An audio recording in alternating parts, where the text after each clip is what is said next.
السلام علیکم ناظرین، آپ دیکھ رہے ہیں FCN نیوز۔ بڑھتے ہیں آج کی خاص خبروں کی طرف۔ چترال میں ورکرز کنونشن سے خطاب کرتے جماعت اسلامی کے مرکزی امیر مولوی سراج الحق نے امت مسلمہ پر زور دیا کہ وہ سب یکجا ہو کر فلسطین اور غزہ میں بے گناہ مسلمانوں کے قتل عام کو بند کرانے میں اپنا کردار ادا کریں، جہاں معصوم بچے، خواتین اور مریضوں کو بھی شہید کیا جاتا ہے۔ تفصیل کل حماد فاروقی کی اس رپورٹ میں۔ چترال میں جماعت اسلامی کی اراکین اور کارکنوں کا ورکر کنونشن کا اہتمام ہوا۔ اس موقع پر جماعت اسلامی کے مرکزی امیر مولانا سراج الحق مہمان خصوصی تھے۔ امیر جماعت اسلامی نے گول دور گاؤں میں دینی مدرسہ جامعۃ المحسنات کا بھی افتتاح کرتے ہوئے خواتین شرکاء سے اظہار خیال کیا۔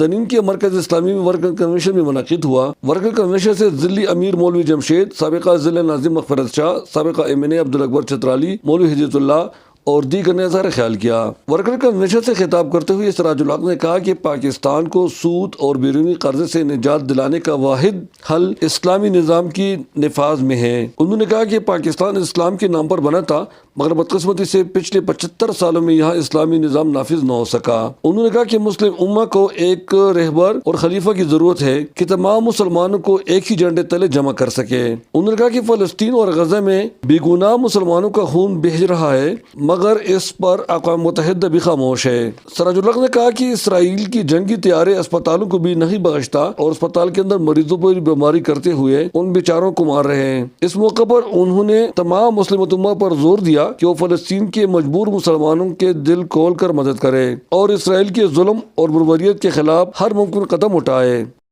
بخدا آج اگر پاکستان میں جماعت اسلامی کی حکومت ہوتی تو یہ فلسطین اس طرح جلتا ہوا آپ نہ دیکھتے۔ یہ ہمارے غزنوی، یہ ہمارے شاہین، یہ ہمارے غوری، یہ عجائب گھر میں رکھنے کے لیے ہیں یا استعمال کے لیے ہیں؟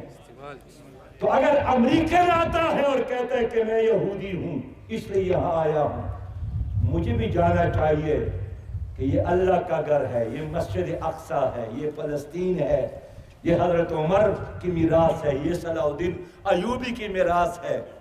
یہ کام ہم کر سکتے ہیں۔ اگر جماعت اسلامی کی حکومت ہوتی تو آج کشمیر پر انڈیا کا قبضہ نہ ہوتا۔